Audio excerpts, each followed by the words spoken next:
నమస్తే సభలో నా కథని విని ఆదరిస్తున్న అందరికీ పేరు పేరున నమస్కారం. వినండి, లైక్ చేయండి, సబ్స్క్రైబ్ చేయండి. ధన్యవాదాలు.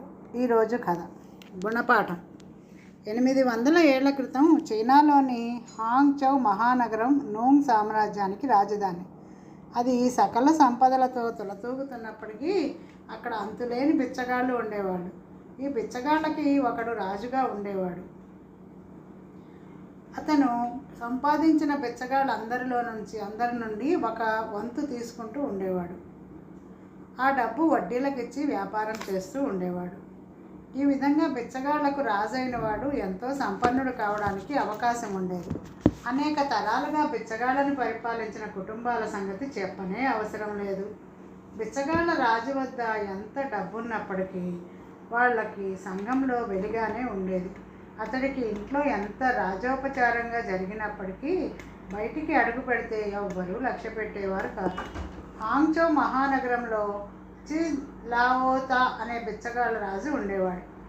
7 తరాల నుంచి ఆయన పూర్వీకులు బిచ్చగాళ్ళ రాజులుగా ఉంటూ వచ్చారు. అందుచేత ఆయనకు ఎన్నో భవనాలు, ధాన్యాగారాలు, పుష్కలంగా డబ్బు, అంతులేని దాసదాసి జనం ఉండేది. నగరంలోని మహాసంపన్నులలో ఆయన కూడా ఒకడు. ఆయనకు సంఘంలో పరువు ప్రతిష్టలు సంపాదించుకోవాలన్న కోరిక కలిగింది. అందుచేత ఆయన బిచ్చగాళ్లకు రాజుగా ఉండే పని నుంచి విరమించుకుని ఆ పదవిని తన దాయాదికి ఒకడికి ఇచ్చేశాడు. అయినప్పటికీ అందరూ ఆయనను ఇంకా బిచ్చగాళ్ల దొర అని పిలుస్తూ వచ్చేవారు. ఆయనకు 50 దాటాయి. భార్య చాలా కాలం క్రితమే పోయింది. కొడుకులెవరూ లేరు. యును అనే కుమార్తె ఒక్కతే ఉన్నది. ఆమె అపురూప సౌందర్యవతి. తండ్రి ఆమెను కోట్లకు ఎత్తుగా చూసుకునేవాడు. ఆమెకు చక్కగా చదువు చెప్పించాడు. అన్ని విద్యలు నేర్పించాడు. ఆమె కవిత్వం చెప్పేది. అనేక జంత్రవాద్యాలు చక్కగా వాయించేది. సర్వలక్షణ సమన్వితురాలైన యునుకు ఎంతో గొప్ప సంబంధం తీసుకురావాలని తండ్రి ఆశించాడు. అలాంటి కన్య గొప్పవాళ్ళ ఇళ్లని గాలించినప్పటికీ దొరకని మాట నిజమే అయినా ఆమె తండ్రి బిచ్చగాళ్లకు రాజు కావటం మూలాన గొప్ప ఇంటి వాళ్ళెవరూ ఆమెను పెళ్లాడుతామని రాలేదు. 18 ఏళ్ళు నిండిన ఆమెకి ఇంకా ప్రధానం కాలేదు. ఆ నగరంలోనే మోచి అనే యువకుడు ఒకడు ఉన్నాడు. అతను చాలా అందమైనవాడు, కానీ నిరుపేద. తల్లిదండ్రులు లేరు. వయసు 20 ఏళ్ళు. కొన్ని ప్రభుత్వ పరీక్షలలో ఉత్తీర్ణుడయ్యాడు.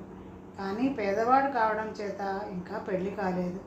అతని సంగతి విని చిన్ తన కుమార్తెను అతనికిచ్చి ఇల్లరికం ఉంచుకోవడానికి సమ్మతించాడు. తన మామగారి వంశం బిచ్చగాళ్ల రాజులని తెలిసి కూడా పేదవాడు కనుక అతను వివాహానికి సమ్మతించాడు. అతనికి ఏమీ ఖర్చు తగలకుండా వివాహం జరిగిపోయింది. భార్య అపరూప సౌందర్యవతి, సమర్థురాలు. మోచికి స్వర్గంలో ఉన్నట్లున్నది. ఈ సంబంధం చేసుకున్నందుకు అతని స్నేహితులతో హర్షించని వాడు లేడు.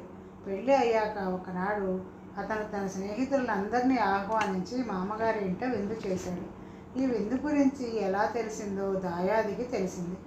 చిన్కి ఎక్కువేమిటి, నాకు తక్కువేమిటి, నన్ను విందుకు పిలవకుండా పైవాళ్ళందరినీ పిలుస్తాడా అంటూ కొత్త బిచ్చగాళ్ల రాజు తన కింద ఉండే బిచ్చగాళ్లను 50-60 మందిని వెంట పెట్టుకుని కేకలు పెడుతూ చిన్న ఇంటి మీద వచ్చి పడ్డాడు. వీళ్ళంతా దండులాగా వచ్చి పడేసరికి మోచి అతని మిత్రులు బయటికి పారిపోయారు. చిన్ బిచ్చగాళ్లకు క్షమాపణ చెప్పుకుని, ఇది మా అల్లుడు ఏర్పాటు చేసిన విందు, మీ అందరికీ వేరే విందు ఏర్పాటు చేస్తాను అంటూ అందరికీ బహుమానాలు ఇచ్చి పంపేశాడు. ఆ రాత్రి ఏ స్నేహితులతోనో గడిపి మోచి మర్నాడు ఉదయం తిరిగి వచ్చేసరికి చిన్ తన అల్లుడి ముఖం చూడడానికి సిగ్గుపడ్డాడు.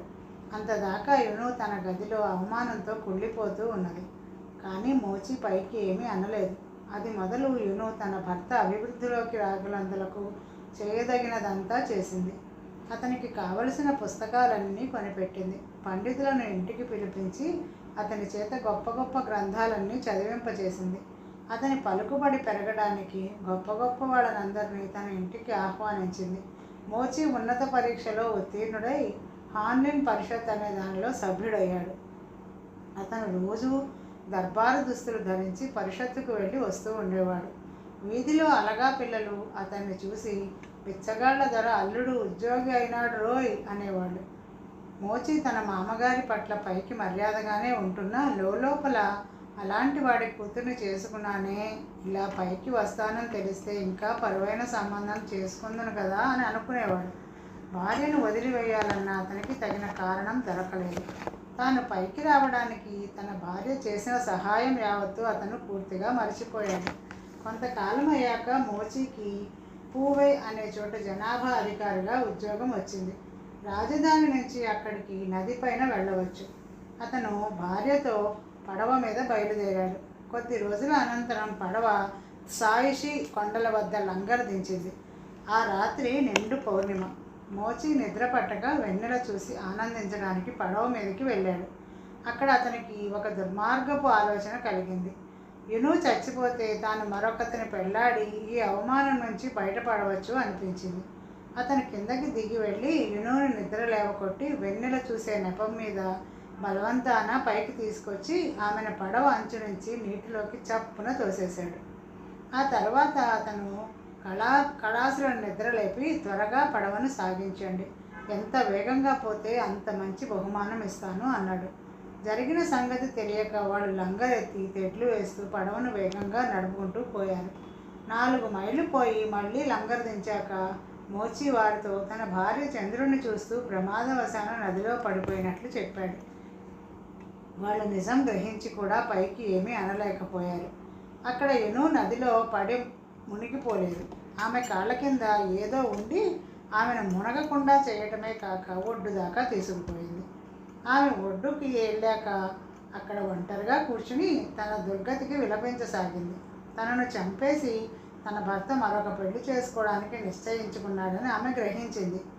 అదృష్టవశాత్తు మోచి పడవ వెళ్ళిన కొద్దిసేపటికే ఆ చోటకి మరొక పడవ వచ్చి లంగర్ దింపింది. ఆ పడవలో ఒక రవాణా అధికారి ఉన్నాడు. ఆయన పేరు మాటేహో. ఆయన భార్య తమ గదిలో నిద్రపోబోతూ వెన్నెలను చూడడానికి తలలు బయట పెట్టేసరికి ఎవరో ఏడుస్తూ ఉండడం వినిపించింది. వాళ్ళు పడవ వాళ్ళని పంపి ఒడ్డున కూర్చుని ఏడ్చే యునును పడవలోకి రప్పించారు.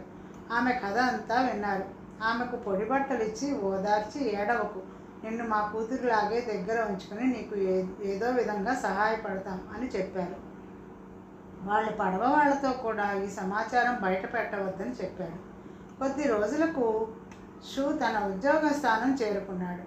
పూవై కార్యాలయం పైన ఆయన పెద్ద అధికారి, మోచి ఆయన కింద ఉద్యోగి. కొత్త రవాణా అధికారి వచ్చాడు అనగానే తక్కువ ఉద్యోగులంతా ఆయనను చూడవచ్చారు. వారిలో మోచి కూడా ఉన్నాడు. అతన్ని చూసి ఆయన, వీడు చాలా అందగాడు కూడాను, ఇంత నీచానికి పాల్పడ్డాడేమిటో అనుకున్నాడు. కొద్ది మాసాలు గడవనిచ్చి షూ తన కింద ఉద్యోగులతో, నాకు పెళ్లి కావలసిన కుమార్తె ఉన్నది, ఆమెకు తగిన వరుడు దొరికినట్లయితే ఇల్లరికం ఉంచుకుందాం అనుకుంటున్నాను అని మాట వరుసగా అన్నాడు. మోచి తన భార్యను పోగొట్టుకున్నాడని అందరికీ తెలుసు. అందుచేత అందరూ అతన్ని సిఫార్సు చేశారు. అతను ఏమంటాడో కనుక్కోమని వారితో అన్నారు. షూ అంత పెద్ద అధికారికి అల్లుడు కావటం అనేసరికి మోచి ఎగిరి గంతేశాడు. తనకు అంత అదృష్టం పడుతుందని అతను కలలో కూడా అనుకోలేదు. అతను సమ్మతించినట్లు విని, షూ మా అమ్మాయిని గారాబం చేసి పాడు చేశాం, అతను దాని చెప్పు చేతలలో ఉండడానికి ఒప్పుకునేటట్లయితేనే ఈ పెళ్లి చేసుకోవడం మంచిది, ఉన్న సంగతి ముందే చెప్పాను అన్నాడు. మోచి తన భార్యకు విధేయుడై ఉండడానికి సమ్మతించాడు. షూ తనకు మళ్ళీ పెళ్లి చేయబోతున్నాడని మొదట విన్నప్పుడు యును ససేమీరా ఒప్పుకోలేదు. నా వెంట వచ్చి పడిన అవమానం సహించలేక ఆయన నన్ను వదిలించుకోవాలనుకున్నా సరే, కానీ నేను ఆయనను వదిలి మరొకరిని చేసుకోవడం అధర్మం అన్నదాన్ని. ఆమె చేసుకోబోతున్నది అతనే అని తెలిసాకనే ఆమె పెళ్లికి ఒప్పుకున్నది. ఆమె తన కళ్ళు తుడుచుకుని అలంకారాలు చేసుకుని పెళ్లి కూతురు దుస్తులు ధరించింది. మోచి పెళ్లి కొడుకు వేషం వేసుకుని గుర్రం ఎక్కి మామగారింటికి వెళ్ళాడు. మామగారు అల్లుడికి చేయవలసిన మర్యాదలన్నీ చేశాడు. అతిథులంతా వెళ్ళిపోయాక పెళ్లి కొడుకును పెళ్లి కూతురు ఉండే చోటుకి పంపారు. కానీ అతను గదిలో అడుగు పెడుతూ ఉండగానే తలుపుల వెనక నుంచి 7-8 మంది దాసీలు అతనిపై పడి కర్రలతో బాధసాగారు. ఓ మామగారు, ఓ అత్తగారు, రక్షించండి అని అతను ఎలుగెత్తి అరిచాడు. కొట్టకండి కొట్టకండి, ఆయనను ఇలా తీసుకురండి అని పెళ్లి కూతురు అనడం అతనికి వినిపించింది. అతను పెళ్లి కూతుర్ని సమీపించి, నేనేం పాతకం చేసుకున్నాను, నాకెందుకు ఈ శిక్ష అన్నాడు. కానీ ఆమె ముఖం మీద నుంచి మేలి ముసుగు తీసేసరికి అతను భయంతో కొయ్యబారిపోయి దయ్యం దయ్యం అని పొలికేకలు పెట్టి వణకసాగాడు. దాసీలందరూ గోళ్ళను నవ్వారు. షూ దంపతులు ఈ కేకలు విని పరిగెత్తుకుంటూ వచ్చి అతనితో అసలు విషయం అంతా చెప్పారు. విను కంటికి మంటికి ఏకధారగా ఏడవసాగింది. ఆమెను ఎలా ఓదార్చాలో తెలియక మోచి ఆమె కాళ్ళు పట్టుకున్నాడు. అతన్ని క్షమించాడు. అతను చేసిన దానికి పశ్చాత్తాపడుతున్నాడని షూ దంపతులిద్దరూ యునుకు నచ్చ చెప్పారు. ఆ విధంగా ఆ భార్యాభర్తలు తిరిగి కలుసుకుని యావజ్జీవం విభేదాలు లేకుండా సుఖంగా కాపురం చేశారు.